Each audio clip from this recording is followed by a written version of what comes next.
문재인 대통령이 부동산 시장 감독기구 설치를 검토하겠다고 밝히면서 정부와 여당이 후속 작업에 착수했습니다. 국회에서는 부동산 불법 행위 근절을 위한 특별법 제정을 추진하는 분위기입니다. 지수희 기자입니다. 문재인 대통령의 부동산 감독기구 설치 발언 이후 기획재정부는 관련 내용 검토에 들어갔습니다. 홍남기 경제부총리는 10일 기자들과 만나 이미 내부적으로 의견이 제기된 바 있는 만큼 본격 점검을 시작하겠다고 말했습니다. 현재 국토부 산하에 임시로 만들어진 부동산 불법 행위 대응반을 상설기구로 전환하는 방식이 유력하게 거론되고 있습니다.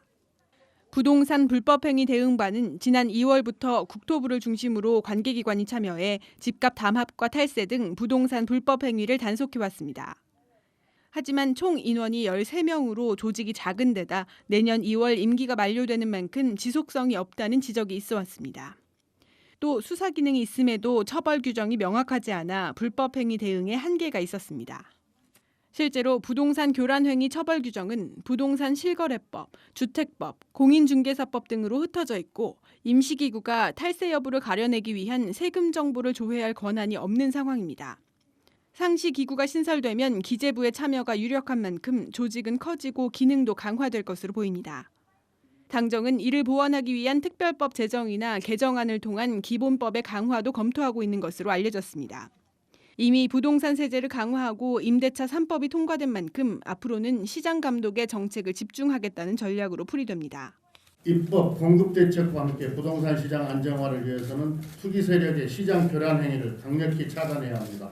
필요하다면 모든 행정력과 정책 수단을 동원해 투기 세력을 발본색원하겠습니다. 다만 부처 간 업무 중복 문제 해결을 비롯해 사후 감독을 통해 궁극적으로 부동산 가격 안정으로 연결시켜야 하는 과제가 남았습니다. 한국경제TV 지수희입니다. 이 같은 정부와 여당의 감독기구 출범 추진에 부동산 시장에선 반발이 거셉니다. 과도한 시장 개입으로 부작용만 가져올 거란 목소리입니다. 전효선 기자입니다.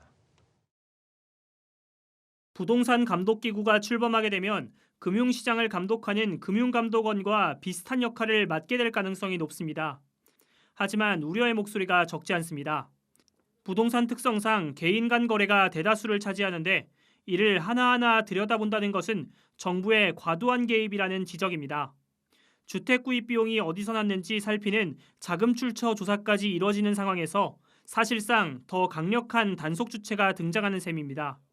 실제 부동산 시장을 감독하는 기구는 세계 선진국 어느 곳에서도 찾아보기 어렵습니다. 부처를 만들어서 단속을 하는 것은 그 단속 대상 사안 자체가 국가적인 해악이 됐을 경우에 이걸 하는 거예요. 부동산 거래를 감시하겠다는 게 부동산 거래가 진짜 그렇게 나라를 망칠 만큼 해악이 되는 거냐. 여기에 대한 얘기가 한 번도 없었다는 거예요. 굳이 새로운 기구를 세울 필요가 없다는 주장도 나옵니다.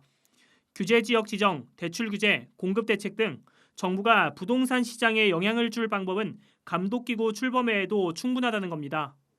세금 대출은 국세청과 금감원이, 집값 담합 같은 불법행위 단속도 이미 감정원에서 맡고 있어 기존 업무와의 마찰도 우려됩니다.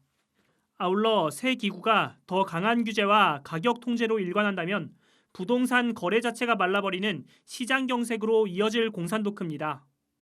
국토부에 이제 소관부서도 있고 각 지자체별로도 부동산 거래라든가 이런 것들을 모니터링하는 그러한 부서들이 있거든요. 그거를 하는 거는 약간 옥상옥 같은 느낌이 들기도 하고 굳이 이게 필요하겠냐라는 생각이 들기도 하고 23번째 부동산 대책에 이은 부동산 감독기구 출범 논의가 시장 안정에 긍정적인 역할을 할 수 있을지 의구심이 커지고 있습니다.